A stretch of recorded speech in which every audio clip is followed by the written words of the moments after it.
Hello everyone dear students. So आज आपण बघणार आहोत प्रथम सत्र परीक्षा पॅट पॅटर्न आहे. सातत्यपूर्ण संकलित मूल्यमापन चाचणी क्रमांक 1 आहे. त्यालाच आपण सहामाही परीक्षा असे देखील म्हणतो. आणि आपण पॅटचा पॅटर्न बघणार आहोत. सेम याच पद्धतीने पॅटचा जो पॅटर्न आहे तर त्याच पद्धतीने तुम्हाला क्वेश्चन पेपर ही येत असेल. सो इयत्ता 8वीचा आपण गणित या विषयाचा पॅट पेपर बघणार आहोत.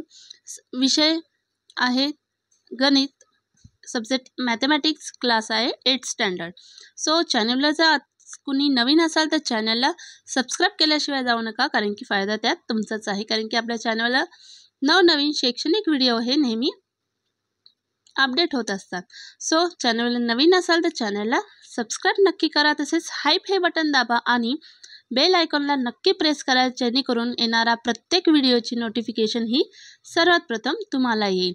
चला तर आता व्हिडिओला सुरुवात करूया. आणि व्हिडिओ आवडला असल्यास व्हिडिओला लाईक करा आणि आपल्या फ्रेंड्ससोबत नक्की शेअर करा. So let's start. We are see standard 8 and PAT paper first term subject is math. बघा, पहिला प्रश्न असणार आहे लेखी चाचणी आहे. खाली दिलेली उदाहरणे ही सोडवायची आहे. हवं तर तुम्ही पेन आणि वही देखील नोटबुक घेऊन बसू शकता, कारण की इम्पॉर्टंट टॉपिक हे तुम्ही लिहून घेऊ शकता. या ठिकाणी आता बघा मॅथ सब्जेक्ट आहे. तुम्हाला फक्त डिजिट हे वेगळे असू शकतात, मात्र पॅटर्न हा मात्र सेमच असणार आहे. सो पहिला प्रश्न आहे बघा, इथं संख्या दिलेली आहे आणि ही संख्या तुम्हाला अक्षरामध्ये लिहायची आहे.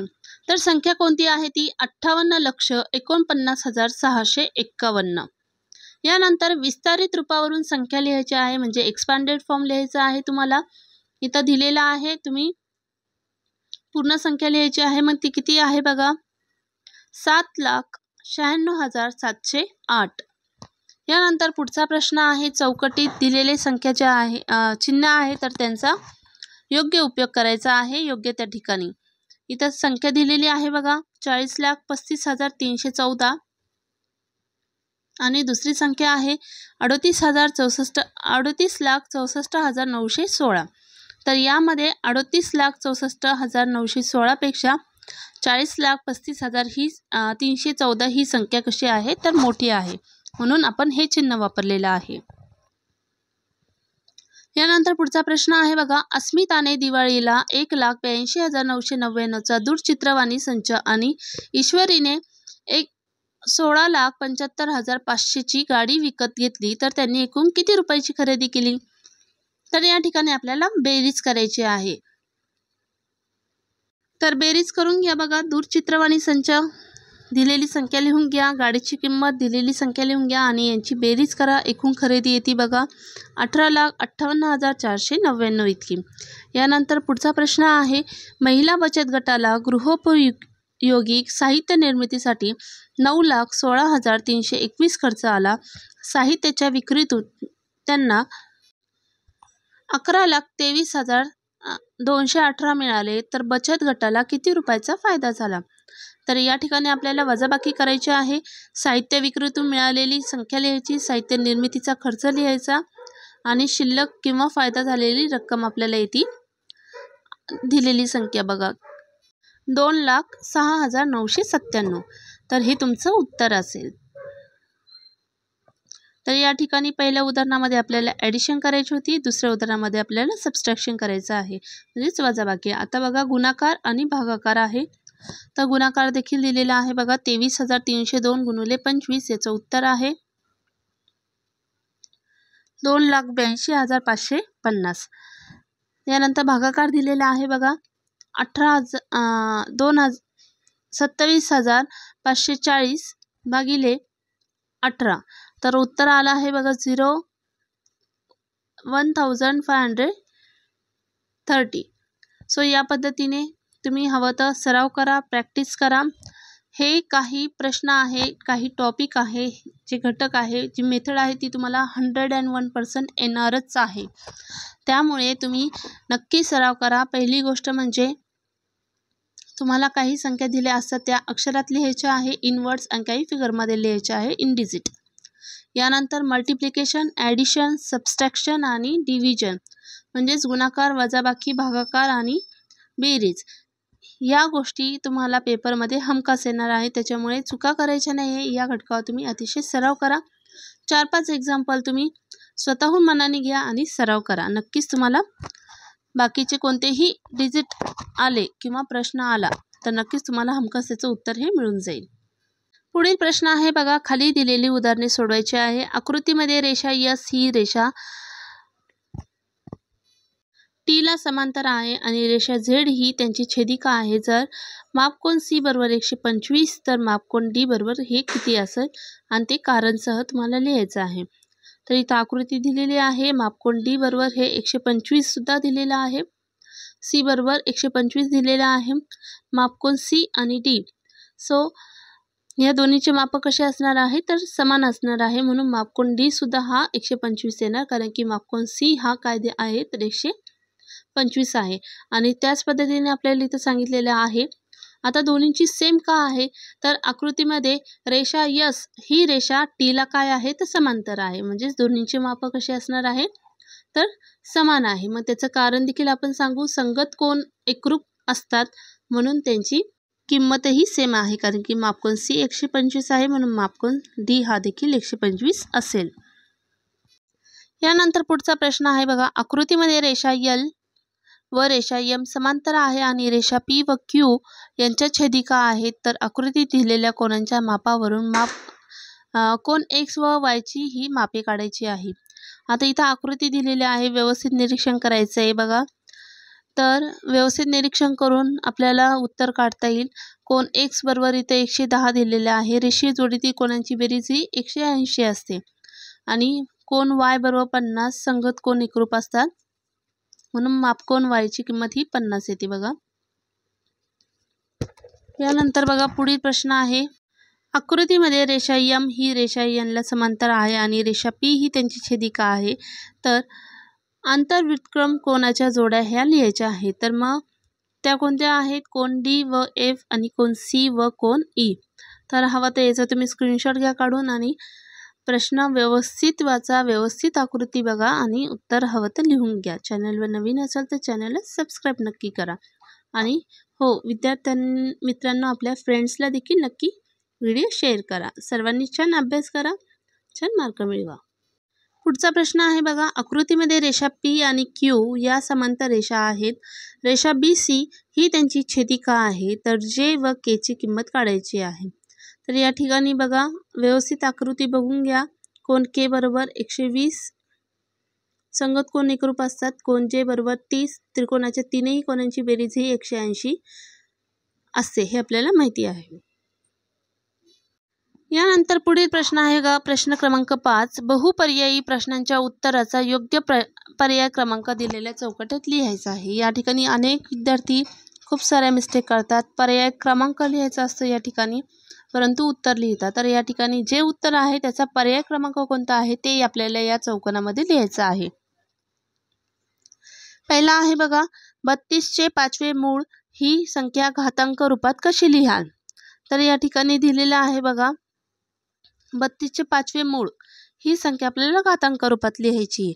तर त्याचं उत्तर आहे 32/1/5 या पद्धतीने. बघा इथं दिलेलं आहे. पुढची संख्या, दिलेली संख्या ही घातांकिक संख्या कोणत्या संख्येचे कितव्या घाताचे कितवे मूळ आहे. तर ऑप्शन क्रमांक 4 हे त्याचं उत्तर आहे. 64च्या वर्गाचे घनमूळ आहे. यानंतर पुढचा प्रश्न आहे बघा, 216चे घनमूळ हे किती आहे. तर 216चे घनमूळ हे 6 आहे. तर विद्यार्थी मित्रांनो वर्गमूळ घनमूळ हे देखील नक्की तोंडपाठ करून ठेवा, जेणेकरून आपल्याला क्विकली हे आन्सर लक्षात येतं. यानंतर पुढचा आहे बघा, प्रश्न क्रमांक 6, खाली दिलेली उदाहरणे सोडवायची आहे. एकूण 6 गुणांना आहे. आकृतीमध्ये चौकोन NSRT हा समांतरभुज चौकोन असून त्याच्या कर्णाचा छेदनबिंदू M आहे. तर पुढील प्रश्नांची सकारण उत्तरे तुम्हाला लिहायची आहे. फक्त उत्तरं नाही लिहायची तर तुम्हाला त्याचं कारण देखील द्यायचं आहे. तर पहिला प्रश्न आहे बघा, जर लांबी TN बरोबर 6.2 सेंटीमीटर असेल तर लांबी RS ही किती असेल. तर त्याचं उत्तर आहे 6.2. कारण की समांतरभुज चौकोनाच्या समोरासमोरील बाजू ह्या कशा असतात तर एकरूप असतात. दुसरा आहे बघा प्रश्न, जर लांबी TM बरोबर 8.5 सेंटीमीटर असेल तर लांबी TS ही 17 सेंटीमीटर असेल, कारण समांतरभुज चौकोनाचे कर्ण हे परस्परांना दुभागतात. यानंतर पुढचा प्रश्न आहे बघा, जर मापकोन NTM बरोबर 76 डिग्री असेल तर मापकोन RASM किती असेल? ते पण 76 असेल, कारण की व्युत्क्रम कोन हा एकरूप असतात. तर या पद्धतीने तुम्हाला उत्तर लिहायचे आहे. आन्सरला 1 मार्क आणि कारणाला पण 1 मार्क. या पद्धतीने प्रत्येक प्रश्न हा 2 गुणांना असेल. असे 3 प्रश्न तुम्हाला 6 गुणांना असेल. आकृतीवर आधारित हे तुम्हाला प्रश्न आहे, त्याच्यामुळे आकृती व्यवस्थित बघायची आहे आणि त्यानुसार तुम्हाला उत्तरं लिहायची आहेत. हवं तर तुम्ही व्हिडिओ पॉज करा आणि प्रश्न, आकृती आणि लिहून घ्या सर्व. तर बघा प्रश्न क्रमांक 7 आहे, खाली दिलेली उदाहरणे सोडवा. एका दलालामार्फत शेतकऱ्याने 93,000ला एक मळणी यंत्र खरेदी केले, त्याला 6% दलाली द्यावी लागली, तर दलालाला मिळणारी रक्कम ही तुम्हाला काढायची आहे. तर दलालाला मिळणारी रक्कम ही किती आहे, तर 93,000 गुणिले किती टक्के आहे, तर 6%, म्हणून इथं आपण 6 घेणार, म्हणून 6/100. आणि दलालाला मिळणारी रक्कम या ठिकाणी आपण गुणाकार आणि भागाकार करायचा आहे आणि उत्तर येतं आपलं 5,580. या पद्धतीने आपलं उत्तर येतं. तर दलालाला मिळणारी रक्कम ही 5,580 असेल. पुढचा आहे बघा प्रश्न, एक दुकानदार वॉशिंग मशीनच्या खरेदीवर 12% सूट देतो, त्यामुळे ते मशीन ग्राहकाला 52,800ला मिळते, तर वॉशिंग मशीनची छापील किंमत तुम्हाला काढायची आहे. तर उकल काढतो आपण बघा. छापील किमतीवर 12% सूट म्हणून छापील किंमत ही 100 आणि विक्री किंमत ही 88. विक्री किंमत 52,800 असताना छापील किंमत आपण X म्हणायची आहे, कारण की ती आपल्याला माहिती नाही आणि ती आपल्याला काढायची आहे. सो मशीन ग्राहकाला 52,800ला मिळते, म्हणून ती संख्या घेतली, छेद X मानलेले आपण त्याची छापील किंमत. त्यानंतर आपल्याला 12% सूट मिळालेली आहे, परंतु आता 12% सूट मिळाली म्हणून आपण इथं 88 घेतले. 100 वजा 12, 88/12. सो X बरोबर 52,800/88 गुणिले 100. तर गुणाकार आणि भागाकार करायचा आहे. त्याचं उत्तर येतं आपल्याला 60,000. मग आपल्याला वॉशिंग मशीनची छापील किंमत मिळते 60,000 रुपये. हवं तर व्हिडिओ पॉज करा आणि प्रश्न आणि उत्तर देखील तुम्ही लिहून घेऊ शकता. यानंतर पुढील प्रश्न आहे बघा, एका वस्तूची छापील किंमत जर 1,125 आहे, त्यावर 20% सूट दिल्यास ग्राहकाला ती वस्तू किती रुपयांना मिळेल? तर बघा या ठिकाणी छापील किमतीवर 20% सूट म्हणून छापील किंमत आपण 100 आणि 80 विक्री किंमत घेतली आहे. छापील किंमत ही 1,125 असताना विक्री किंमत आपल्याला X मानायची आहे. आपल्याला जी किंमत काढायची आहे तर ती आपण X मानायची आहे, म्हणून या ठिकाणी X/1,125 बरोबर 80/100 बरोबर X बरोबर 80 गुणिले 1,125 गुणिले 100 बरोबर या ठिकाणी Xची किंमत मिळते आपल्याला 900. तर या पद्धतीने आपल्याला ती वस्तू 900 रुपयाला मिळते. पुढचा प्रश्न आहे बघा, खाली दिलेली उदाहरणे ही सोडवायची आहे. तर या ठिकाणी उदाहरण दिलेलं आहे, YA 1/x आणि X बरोबर 16 असताना Y बरोबर 4 असेल तर चलनाचा स्थिरांक काढायचा आहे. तर स्थिरांक कसा काढायचा हे आपल्याला पुस्तकामध्ये दिलेला आहे. याचा एक नक्की सराव करा. यावर आधारित एक प्रश्न हा हमखास येतो. त्यानंतर बघा चलनाचे समीकरण सुद्धा लिहायचे आहे. आणि तिसरा आहे X बरोबर 8 असताना Y बरोबर किती असेल?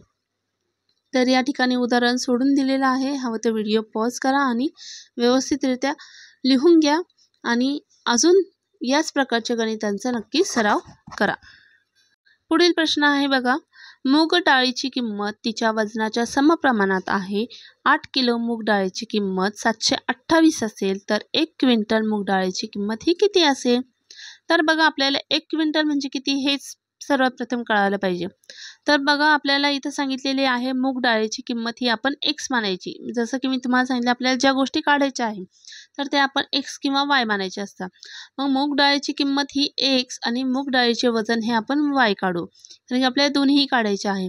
मग या ठिकाणी आपल्याला समीकरण मिळतं एक्स व वाय हे समचलनात आहे, म्हणजेच एक्स ए वाय म्हणून एक्स बरोबर के वाय, कारण की आपल्याला स्थिरांक काढायचा आहे. परंतु एक्स बरोबर 728 असताना वाय बरोबर 8 दिले आहे. यावरून आपल्याला काय काढायचं आहे तर स्थिरांक काढायचा आहे, म्हणजेच के काढायचा आहे. म्हणून एक्स बरोबर के वाय बरोबर देअरफॉर 728 बरोबर 8k, म्हणून के बरोबर 91. के हा चलनाचा स्थिरांक आहे. तर या ठिकाणी चलनाचे समीकरण मिळते आपल्याला एक्स बरोबर 91 वाय, मग वाय बरोबर 100 असताना एक्स बरोबर 91 गुणुले 100 बरोबर 9100, म्हणून 1 क्विंटल मूग डाळीची किंमत आपल्याला मिळते 9100. तर या पद्धतीने उत्तर असणार आहे. हवं तर व्हिडिओ पॉज करून तुम्ही प्रश्न आणि उत्तर लिहून घेऊ शकता. नक्की सराव करा, कारण गणित हा असा विषय आहे की सराव केल्याशिवाय ते जमत नाही. पुढील प्रश्न आहे बघा, खाली दिलेली उदाहरणे सोडवा. 2.3/4 ही संख्या रेषेवर दाखवायची. तर बघा इथं संख्या रेषा काढलेली आहे आणि दाखवलेली आहे. तर 2.3/4 ही आपण दाखवली आहे. त्यानंतर पुढचा प्रश्न आहे बघा, 3/7 ही संख्या आपल्याला दशांश रूपात लिहायची आहे. तर या पद्धतीने आपण लिहिलेली आहे 0.428571. पुढील प्रश्न आहे बघा, प्रश्न क्रमांक 10. खाली दिलेली उदाहरणे सोडवायची आहे. अवयव पाडायचे आहे. तर अवयव सुद्धा तुम्हाला यावर आधारित प्रश्न हा कंपल्सरी येतोच, त्याच्यामुळे अवयव हे तुम्हाला पाडता आले पाहिजे. बघा 27m घन अधिक 125 घन. तर आपल्याला जसं मी मागाशी सांगितलं, वर्गमूळ आणि घनमूळ हे पाठच असायला पाहिजे, जेणेकरून आपल्याला लगेच क्विकली हे आन्सर मिळतात. तर 3चा घन हा 27 आहे, 3 त्रिक 9, 9 त्रिक 27, आणि 5चा घन आहे 125, 5 25, 25 5 125. सो लगेच आपल्याला आन्सर मिळतं. 27चा घन आहे 3, म्हणून 3m चा वर्ग अधिक 5चा घन 125 आहे, म्हणून 5n चा वर्ग. सो एचा घन 3 अधिक बीचा घन 3 हे सूत्र आपल्याला वापरायचं आहे. सूत्र आपल्याला लिहायचं आहे ए अधिक बी कंसात ए वर्ग वजा ए बी अधिक बीचा वर्ग. सेम त्याच पद्धतीने मग आपल्याला ए हे आपल्याला 3m मानायचं आहे आणि बी हे आपल्याला 5n मानायचं आहे. तर किमती आपल्याला भरून त्यामध्ये टाकायच्या आहे. अतिशय सोपं आहे, फक्त आपल्याला वर्गमूळ घनमूळ हे लक्षात पाहिजे की क्विकली आन्सर आपल्याला मिळतं. मग बघा सूत्र आपण लिहिलंच आहे, सूत्रानुसार आपल्याला किमती भरायच्या आहेत. मग ए हे आपण 3m मानली आणि बी हे 5n मानली. मग 3m अधिक 5n, दुसऱ्या कंसामध्ये 3m चा वर्ग वजा 3m आणि 5n यांचा आपल्याला गुणाकार करायचा. जेव्हा दोन कंस शेजारी शेजारी असतात त्यांचा आपल्याला गुणाकार करायचा असतो, अधिक 5n चा वर्ग. सो आहे तसा आपण कंस पहिला घेतला आहे 3m अधिक 5n, दुसरा कंस आहे 3m चा वर्ग, 3 चा वर्ग आहे 9, मग 9m वर्ग वजा 5 त्रिक 15, म्हणून 15 आणि m गुणिले n हे mnच येतं, म्हणून 15mn अधिक 5चा वर्ग 25 आणि n चा वर्ग n, म्हणून 25n वर्ग. सो तुमचं उत्तर आलं 3m अधिक 5n आणि दुसऱ्या कंसात nm वर्ग वजा 15mn अधिक 25n चा वर्ग. सो अतिशय सोपं आहे, नक्की सोडवा आणि ट्राय करा. आणखीन दुसरं उदाहरण घेऊ. पुढचा प्रश्न आहे बघा, सोपे रूप द्यायचं आहे. सोपे रूप देखील अतिशय सोपं आहे. x वर्ग वजा 9x अधिक 14 छेद x वर्ग वजा 49. तर या ठिकाणी x वर्ग वजा 9x अधिक 14 आणि x वर्ग 49. तर या ठिकाणी 49 हा काय आहे तर 7चा वर्ग आहे. लगेच लक्षात येतं आपलं ज्यांचे वर्गमूळ आणि घनमूळ हे पाठ असेल त्यांना क्विकली हे बघितल्या लगेच लक्षात येतं. तर आपल्याला या ठिकाणी काय करायचं आहे, 14 ही संख्या अशी घ्यायची आहे, त्याचे असे अवयव पाडायचे की त्यांची बेरीज किंवा वजाबाकी ही 9 आली पाहिजे. मग 7 दुने 14, मग 7 आणि 2 मिळून 9 होती.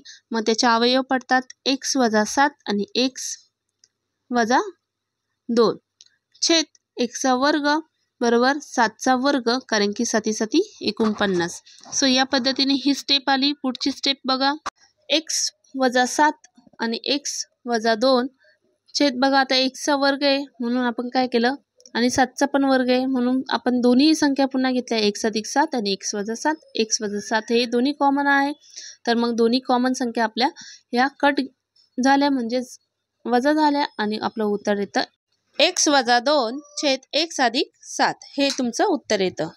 पुढील प्रश्न आहे बघा, प्रश्न क्रमांक 11. खाली दिलेली उदाहरणे सोडवायची आहे. तर विस्तार करायचा आहे. प्रश्न आहे बघा, 5 अधिक 3y एका कंसात आणि दुसऱ्या कंसात आहे 2x वजा 4y. तर या ठिकाणी आपल्याला विस्तार करायचा आहे. पहिली ज्या कंसातली संख्या दिलेली आहे त्या संख्येने आपल्याला दुसऱ्या कंसातील संख्येला गुणायचं आहे. सो त्या पद्धतीने आपल्याला गुणायचं आहे. 5x आणि दुसरा कंस घेतला आहे 2x वजा 4y.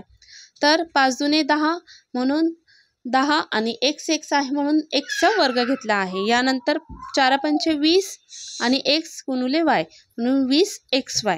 सेम त्याच पद्धतीने आहे बघा 3y ने आपल्याला दिलेल्या कंसाला काय करायचं आहे, गुणायचं आहे. सो 3 दुने 6 म्हणून 6xy आणि 4 त्रिक 12. सो y आहे म्हणून इथं yचा वर्ग म्हणजेच 12y वर्ग. तर या पद्धतीने पुढे आपण स्टेप बाय स्टेप सोडवायचं आहे. 10x वर्ग अधिक 6xy वजा 20xy वजा 12y वर्ग.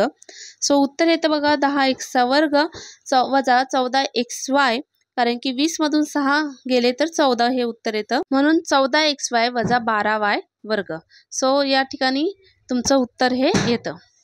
पुढील प्रश्न आहे बघा, विस्तार करायचा आहे. आता यामध्ये एकच कंस दिलेला आहे 2m अधिक 5n वजा 5p चा वर्ग. तर या ठिकाणी सोडवलेला आहे आपल्याला ABC आणि स्क्वेअर हे जे सूत्र दिलेलं आहे तर ते सूत्र वापरायचं आहे. पुस्तकामध्ये आपण शिकलो आहोत, अनेक सूत्र दिलेले आहे. तर कंसामध्ये a plus b plus c यांचा वर्ग हे सूत्र वापरून आपल्याला फक्त किमती यामध्ये घालायच्या आहे आणि उदाहरण सोडवायचं आहे. अतिशय सोपं आहे. तर विद्यार्थी मित्रांनो, तुम्हाला हा व्हिडिओ आवडला असल्यास व्हिडिओला नक्की लाईक करा. व्हिडिओ जास्तीत जास्त आपल्या फ्रेंड्सला शेअर करा आणि चॅनलवर जर नवीन असेल तर चॅनलला सबस्क्राईब नक्की करा, कारण की आपल्या चॅनलवर नवनवीन शैक्षणिक व्हिडिओ हे येत असतात. आणि बेल आयकॉन प्रेस करा जेणेकरून येणारा प्रत्येक व्हिडिओ हा सर्वात प्रथम तुमच्यापर्यंत येईल. So all of you best of luck. छान पेपर लिहा, छान मार्क मिळवा आणि पुन्हा भेटूया. See you soon in next video.